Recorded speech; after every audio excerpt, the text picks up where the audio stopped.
ফিরায় দাও। ওরে ছাড়া তো আমরা আর থাকতে পারতেছি না। ছোট ভাইয়ের মুখের দিকে তো তাকানো যাইতেছে না, সবার খুব কষ্ট হইতেছে। আল্লাহ, তুই দরকার পড়লে আমারে নিয়ে যাও, কিন্তু আমার তুলি মারে ফিরায় দাও।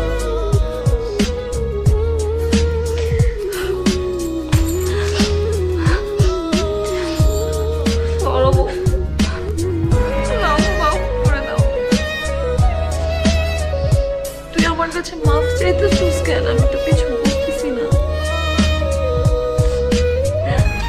আমি সবকিছু ঠিক বুঝতে পারছি। তোমার অভিশাপের কারণে আমার মেয়েকে আল্লাহ আমার থেকে নিয়ে নিচ্ছেন। তুমি যদি আমাকে ক্ষমা না করো, আল্লাহ আমাকে ক্ষমা করবে না। আর আমার এত সুন্দর মেয়েকে আমার বুকে আর ফিরত দিবে না। আমাকে মাফ করে দাও। ছোট, তুই এরকম একটা কথা বলতে পারলি? তুলিকে আমি জন্ম দেই নাই, তাই বলে কি তুলি আমার মেয়ে না? এরকম একটা কথা তুই কেমনে বললি? আমার ভুল হয়ে গেছে। আমি আসলে আমার নিজের থেকে হারাই না। আমি ঠিক নাই, আমার মাথা নষ্ট